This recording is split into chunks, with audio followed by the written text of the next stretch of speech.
September 10, 4:15 p.m., District Court, Defendant Lumpy number 2. What the hell? Is the only real explanation that they killed each other simultaneously? That seems so unlikely. Ah, what the hell? Miles Edgeworth, you should listen to someone until they are finished talking. What are you talking about? I'll only say the word more time. This is a competition to see who is truly worthy of the Von Karma name. A competition? The person that figures out the truth wins. The truth first wins. So the person who doesn't discover the truth is a dishonor to the name. Exactly. I don't care that you became a prosecutor before me. She does. I simply refuse to hear any more foolish things come from your foolish mouth. Ah, she started it at 13! Damn. Fine. No one makes you happy. Can I take that as you accepting my challenge? Once again, whatever makes you happy. Well then, let's begin the investigation, shall we? I'm going to find the perfect evidence and prettily present it like the professional I am. Being to discover the truth behind a crime. How delightfully childish. Brilliant. You kids over there, hold it! Kid? Serves you right, Miles. He just called you a kid. I said kids, kid. How dare you call me a kid as well? I'll do what I please, and I won't allow you to cause a ruckus on my crime scene. Hey, big guy, you're going to watch over these two. Yes, sir! Detective Bat, sir! Now do what I say from now on, kids, okay? You'd better not get in our way, Scruffy. She started calling him that back then. Oh my god. You'll feel the bite of my whip if you do. Let's get your investigation started already, alright? Great. Even that detective is treating me like a child. To be fair, you're just barely an adult. Alright, it's time to get investigating. Get a move on, prosecutor boy!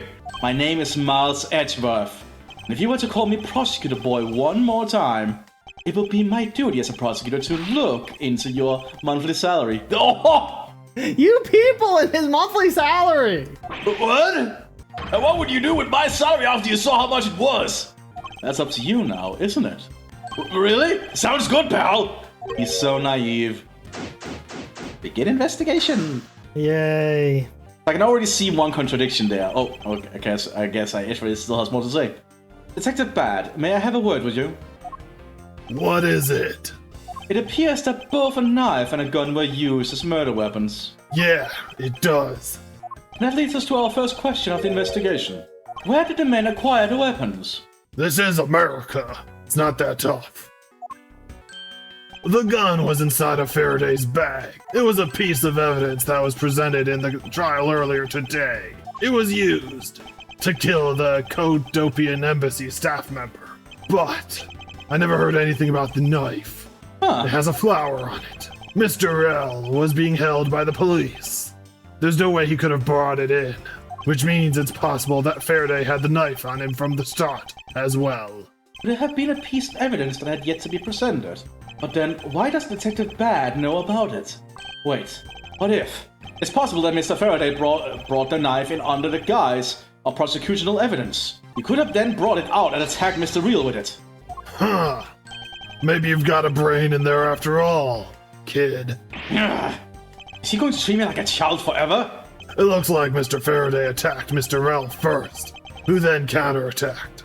That's the only logical conclusion you can draw from a scene like this. Not yet. I feel that it's much too early to be drawing conclusions already. I must first find conclusive evidence, so as to protect the honor of the Von Karma name. Yay. Okay? And I can already see the first contradiction here. Why is the guy with a gun laying on top of the guy with a knife? I mean, yeah, that is weird. But I want to talk about this open window. The window is open and there's a fresh flowery scent in the air. Ugh, the flowers in the garden down here are so gross and ghastly. Do you think maybe you could try offering something useful for a change? You just met him! At least there's no way someone escaped through this window, pal. They wouldn't wake up and smell the flowers after a fall from the third floor. Also, the bars on the window. Are you willfully ignoring the fact that there are also iron bars on the window? Oh my god, no human can climb through it. That means It was a chipmunk. Oh! Yeah, I guess there's that too. Anyway, no one could get through those windows, right? They thought of everything when they were designing this courthouse. Very nice. It looks like Mr. Faraday fell on top of Mr. Real. First glance, it seems like they must have killed each other. However, Using logic, the only logical conclusion is aha! what was that outburst for? And my detective instinct just hit me real hard. It was Mr. Real that fell first, see? You don't need a detective's instinct for that. It's common sense. But I suppose we won't know much more than until after I examine the bodies. Yeah. No We don't concern. care about you not resting. Why is blood bagged up, of all things? That's very intriguing, yeah. It's just weird. Looks like Mr. Real died with a knife in his hand. There's some bloodstock on it. Then he must have used this as a weapon. Yep, no doubt about it. Does Mr. Faraday carry this on his personage? Did he bring this as a piece of evidence for the trial? Or did he bring it with a very different intention in mind? I should jot some notes down about it. What is that flower symbol? It's a very pretty looking knife, I'll say that. Nope. No symbols anywhere. Not yet, at least. Looks like Mr. Faraday died while holding a gun in his right hand. So he shot Mr. Real and then fell on top of him while still gripping onto the gun.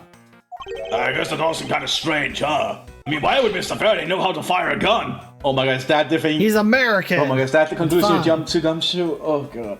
Why exactly rocket science? Even I know how to pull a trigger. Edgeworth is clearly a murderer. Although I doubt I'll ever need to use one. I hope I never have to fire a gun either, pal. But it sure does look cool to hold a gun in your hands.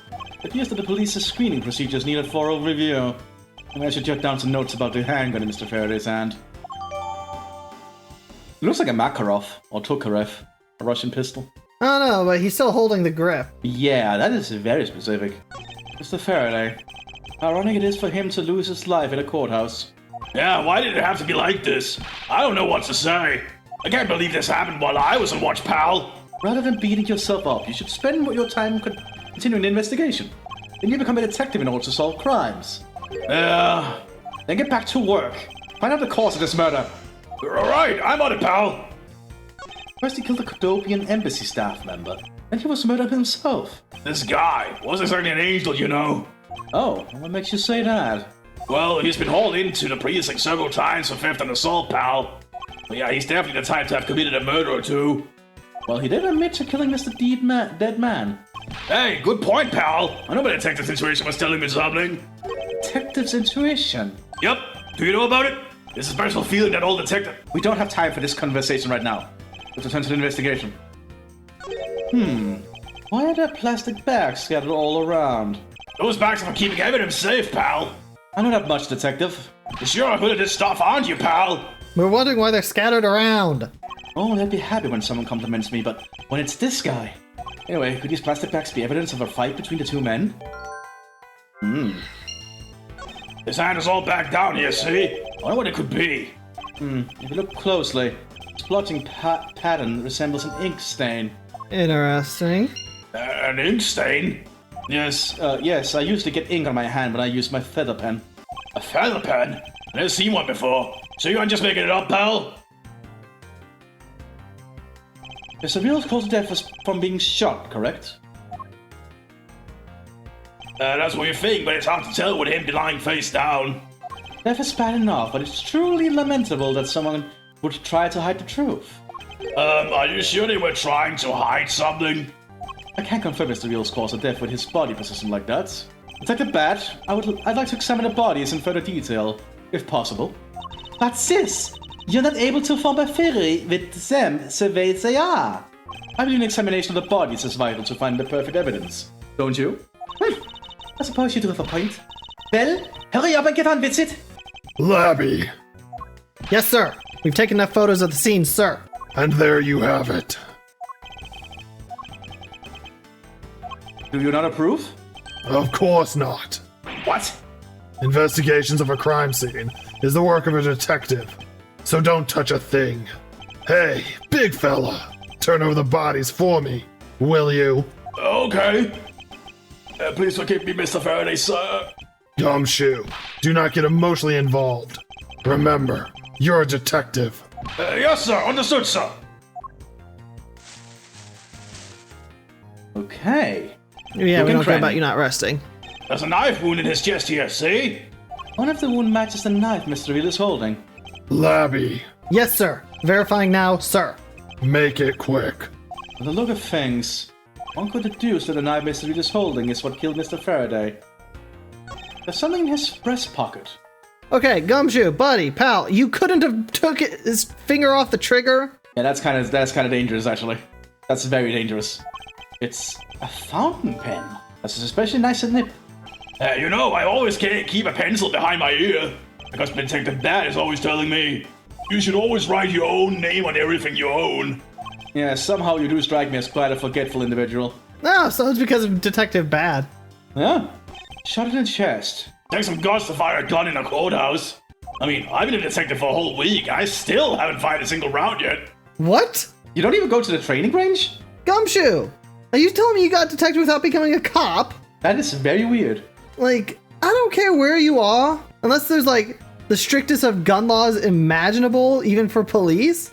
But you'd think they'd all know how to at least train to fire a gun, just in case the worst happens. Even if they don't necessarily have them on them, there may come a situation where they have to. Yeah, like And you want police are them to know trained how to do it. Police are trained to use firearms. Like, that's pretty obvious. Yeah, even if they don't always carry them on them, but still, ugh. Not any burn marks in his clothes. That must mean Wait, burn marks? a round grows very hard as it is discharged from a firearm. Detective Gumshoe, you should know that. Yeah, this is basic knowledge about firearms. What is the requirements to become a detective? I could do it, and I'd be terrible at it. Therefore, burn marks are usually left when a shot is fired from point-blank range. Ergo, Mr. Wheeler must have been shot from at least a yard or two away. That's weird.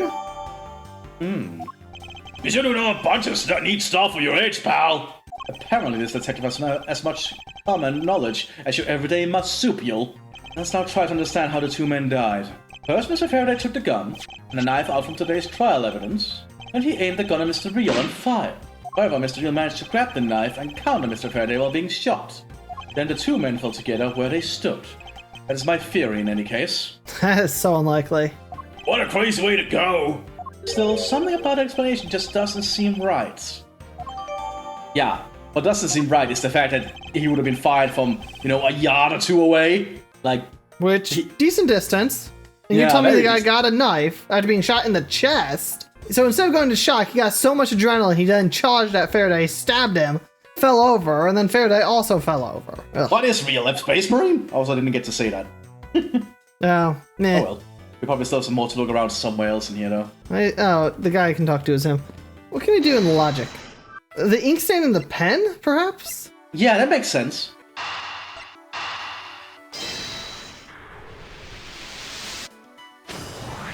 That splotch in Mr. Faraday's hand.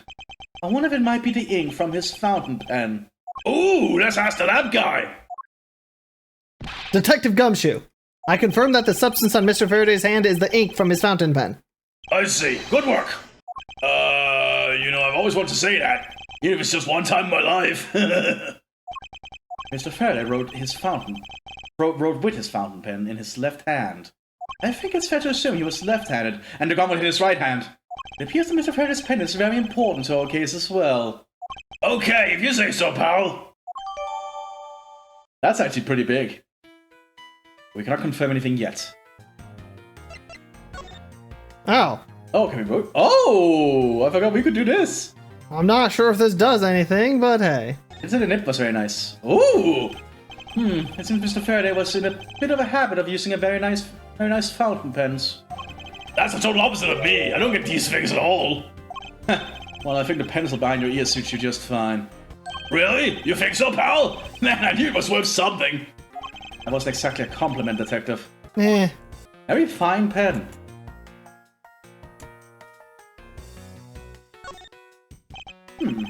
Like a quality nip. Hey, let me test it out, pal. Ooh, this is really...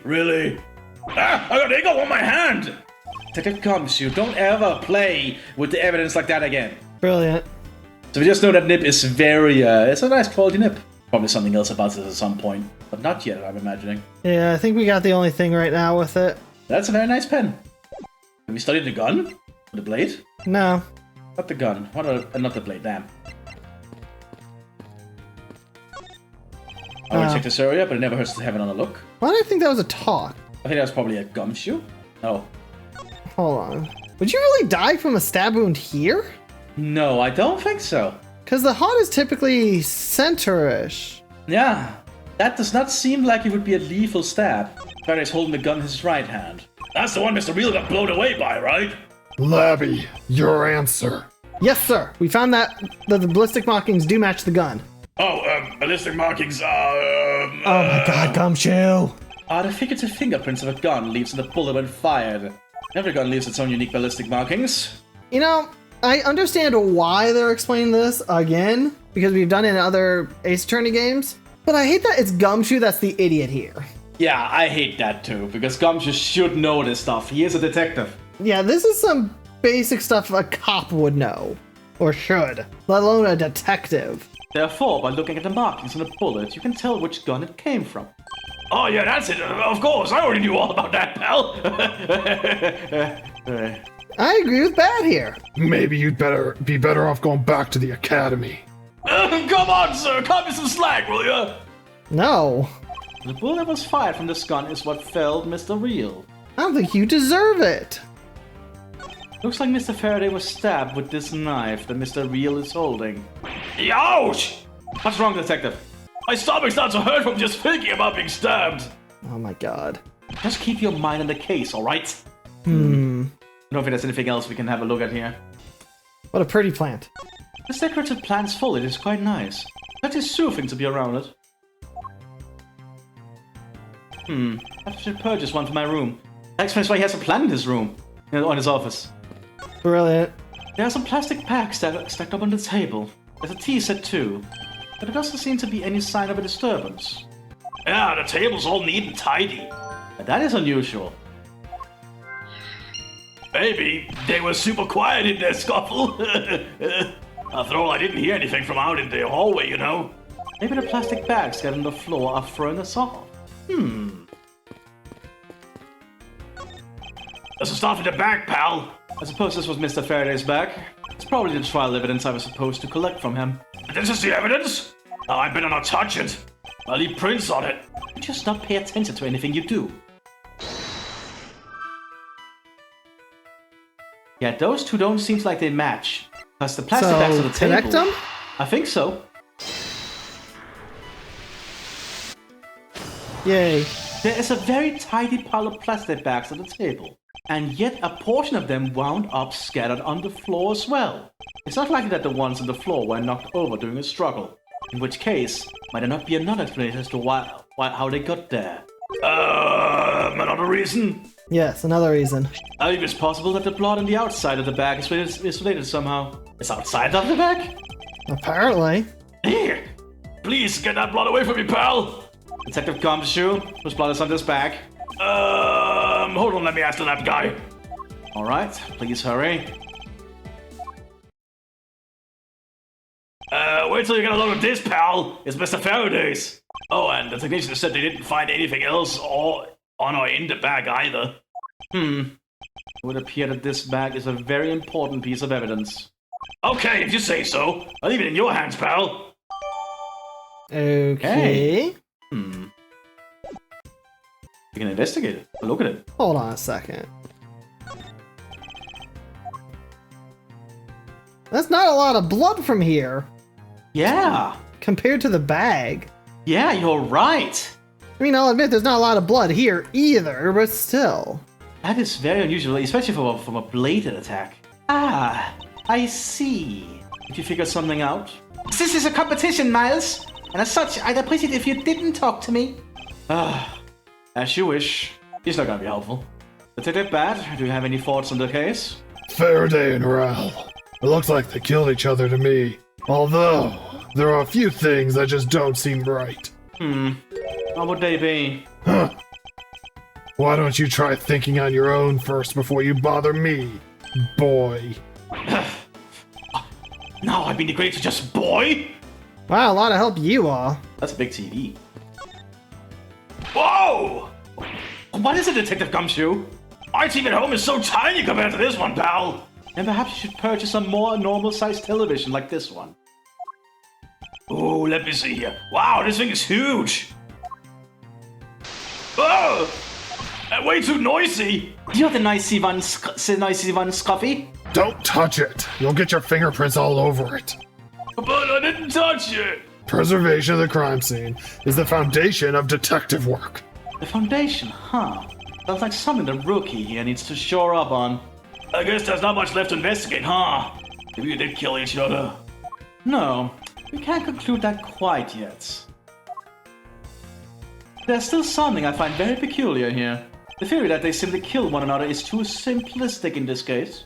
In fact, there's actually a contradiction that shows there's another possibility. No way, pal, really?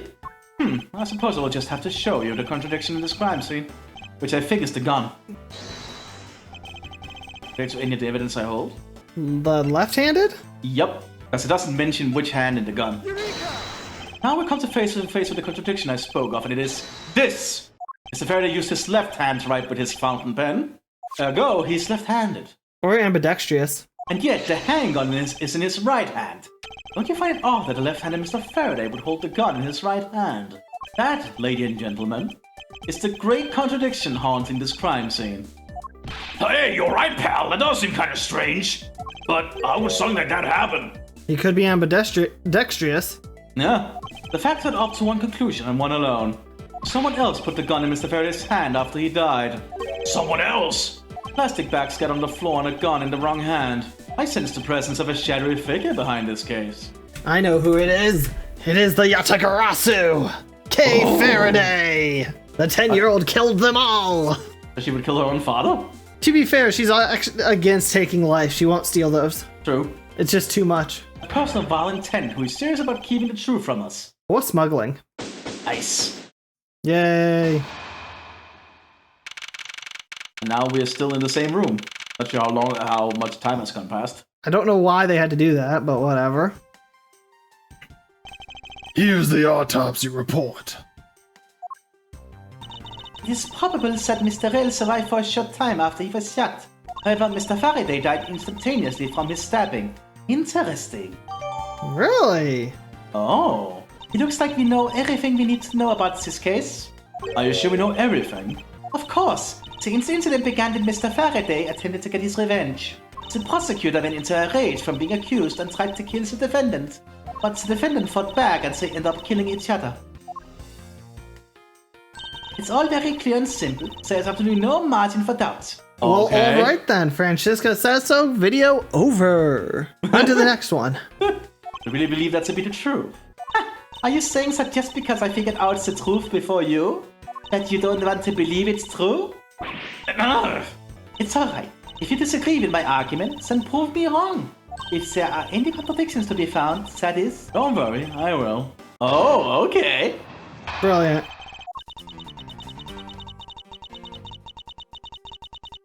From this, it is obvious that Mr. Faraday died after he shot Mr. Reel. And Mr. Reel, while on the brink of death, pulled Mr. Faraday's knife and stabbed him. Those are the facts of this case. Faraday's death was instantaneous. Therefore, he must have attacked first. Proving that logic to be false is probably the fastest way to show her that's wrong. In that case, I should first look for any holes in her theory. So basically, that's a hint we should press. Discovered immediately after a gunshot was heard. Yeah, the shock from the stabbing. Huh. A lot of this just doesn't add up. That still doesn't make sense. It does not. That does not make sense at all. If he died instantly from the stabbing, then why'd they fall like that? Yeah, that makes no sense. Hold it! Do you truly believe that Mr. Faraday died instantaneously? I have the murder report right here. Mr. Faraday died instantaneously of shock due to being stabbed in the chest. There, you see, it's been documented. The as day. Ah, Hold it!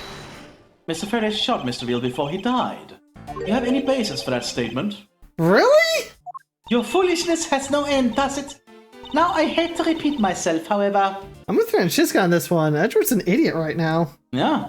Mr. Faraday died instantaneously. That's all the basis I need. Alright, so if Mr. Faraday died instantaneously, then he must have attacked Mr. Real before being stabbed. You are finally beginning to catch on, I see. Hold it! So you believe that the dying Mr. Real stole a knife from Mr. Faraday? Mr. Real became desperate as he did not want to die. Human beings can do amazing things when they are put to the test. So the two men struggled, and in the end, Mr. Real was able to grab the knife and stab Mr. Faraday. The messy condition of this room is a testament to their struggle. Yes, my logic is perfectly sound. Can you really say that it's perfect? What are you insinuating? Nothing. If I can't let what you said slide by without further inquiry. One must be clear and precise. If you could append that statement to your testimony. Ah, this is where we get her. Fine. They struggled. Where do we have something that says they didn't struggle? I don't think we have that yet. Oh, up there in the, not that one. The one on the left. Up left. That one. Didn't hear a sign of a struggle. Objection! If the two men were fighting, the struggle would have surely caused a bit of noise. However, Detective Gumshoe testified that he heard absolutely nothing. You place too much faith in that detective's testimony, you know. But for the sake of argument, let's say there wasn't a fight. Now then, did Mr. Real get his hand? How then did Mr. Real get his hands on the knife? The Faraday's bag was sitting right here in lobby number 2. It is not hard to imagine that perhaps Mr. Real saw a chance, took it out at some point. So, what you're saying is this. Mr. Real took a chance when he saw the opportunity, and took the knife from the bag. And then Mr. Faraday shot Mr. Real after being stabbed? No. Isn't there something strange in Francesca's statement just now? Yes. Yeah. Wait, something doesn't add up. I wish this game would let me use the arrow keys. Oh, really? It's certainly not possible for Mr. Faraday to have shot Mr. Real after being stabbed. Which is this? Yeah. He died instantly? Yeah. Take that! According to the coroner's report, Mr. Faraday died instantaneously, meaning that he died immediately upon being stabbed by the knife. Ergo, he could not possibly have fired the gun after that. Ooh, you got me. But of course. Well then, if the report is correct, then there is only one correct explanation. If we suppose that Mr. Real attacked first, then Mr. Faraday, who died instantaneously, would have been unable to kill Mr. Real. Therefore, Mr. Real must have stabbed Mr. Faraday after he was shot. Then they both died. That is the only explanation that makes logical sense. Negating your opponent's ideas in order to prove your own theory. I see you've been studying, Francesca. I just wanted to explain it to you as simply as possible, before you foolishly proposed a foolish theory that only a foolish fool like you could. How naive of you to believe that only your opinions are valid, and still expect to discover the truth that the crime scene offers you. Francesca, you've still got a ways to go. What are you talking about? Are you saying there's a flaw in my logic? Faraday died instantly, and the fact that he did is what gives rise to the contradiction in this scene. The contradiction here in this crime scene is... The order the bodies fell? Yeah, the order the bodies fell. Let me get this straight. What you are arguing is this. Mr. Faraday took the gun from his evidence bag and shot Mr. Real. Then, the wounded Mr. Real found an opportunity to take the knife and strike back. Upon being stabbed, Mr. Faraday died on the spot, and Mr. Real died thereafter. That's the case. How do you explain this? Take a good look at the order in which the bodies are piled. No! Mr. Faraday's body is lying on top of Mr. Real's. Therefore, Mr. Real must have died before Mr. Faraday. Impossible! Yes, I agree, it seems strange no matter what angle you approach it from. Which means that the real mystery behind this crime scene that must be solved is... No! Not so fast, Miles Edgeworth! What now? Simply think that you ought to think a bit more about outside the box. And that it's even clear now that the incident started with Mr. Faraday's murderous intent. She sure bounced back quickly. Explanation won't be enough this time. It'll take some very decisive evidence to prove her wrong. It was just chance that Mr. Faraday's body fell on top of Mr. Real's. The two bodies fell into a pile, which indicates that they attacked each other at the same time. It really doesn't matter in the slightest that they fell in the opposite order. But they didn't attack each other at the same time. Yeah, they didn't. There's no that Francisca's explanation isn't absolutely correct. All I have to do is find a hole in her logic. Once I do, I can present her with the evidence that proves the contradiction. Again, that's a hint. Press until we get an opening. I already know where that opening would be. Hold it! What do you mean by they attack each other at the same time? I assume Mr. Faraday had the two different weapons in his hands. He made to attack the real while holding both the knife and revolver. It's not a revolver. And then, after Mr. Faraday fired the gun, Mr. Real grabbed the knife as he was falling and stabbed Mr. Faraday. That is how Mr. Real wound up on the bottom with Mr. Faraday on top. At close range, that is more than possible, except it wasn't close range. This is possible, but well, if you have any other ideas, then show me what you've got. Oh, I will. And to that extent, I'd like for you to append what you just said in your testimony. I don't see any points to that, but as you please. From close range, and that completely contradicts something here.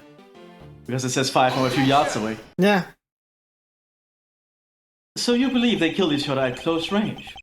Sorry, but that's impossible. Just as it is written in the crime scene notes, the firing of the handgun did not leave a gunpowder burn on Mr. Real's clothes. Therefore, Mr. Real and the gun must have been separated by a distance of at least 2 or 3 yards. Yes, this is by far the biggest contradiction. The two bodies are piled up on each other, yet the gun was fired from a distance. And with there being no chance that Mr. Real moved that far after being shot, that leaves only one possible explanation. What a completely foolish line of foolish thought from a foolishly foolish fool! If I'm not right, then who was it that made the first move with the intent to kill? Who? The person that attacked first with murderous intent? That would be either man. Yeah, I don't think either of them. This is just too clean. Yeah, I think none of them did the first shot here. Because there's too little blood. Yeah. There really is just too little blood in the area for it to be what it's describing here. Oh yeah. In this room, contradictions appear no matter which man we claim attacked first. Thus, there can only be one explanation. There was a third person here. It was the third person who killed both Mr. Faraday and Mr. Real, and set their bodies up to make it look like a double murder. That third person is the real culprit.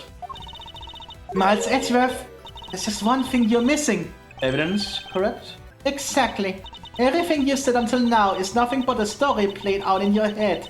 To be fair, that's how a lot of these things go, so... Yeah. However, this is where the real test begins.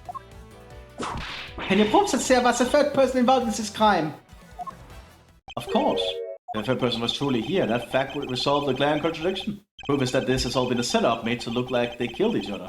I'll present it, and lay bare the final piece of the puzzle that's not yet in place. What's the piece of evidence that proves there's a third person involved? The blood inside the bag. But it's on the bag. Yeah, someone you tried to clean up the mess with the plastic bag. So, this one then? Yes. Take that! The gun in Mr. Faraday's hand and the plastic bag with his blood on it. These two items point to the presence of a third person. How so? Recall Detective Gumsh's testimony. I was in the hallway the whole time, but I didn't hear a single peep of a struggle. If there wasn't a struggle in this room, then there shouldn't be any plastic bags on the ground. Meaning that someone else must deliberately scatter them around. Do you not see the possibility in this? Disregarding the gun for the moment, there's a high probability of blood splatter when a knife is used on a person. The culprit held the knife with a plastic bag around it. They could use the bag to catch the blood splatter from when they withdraw the knife.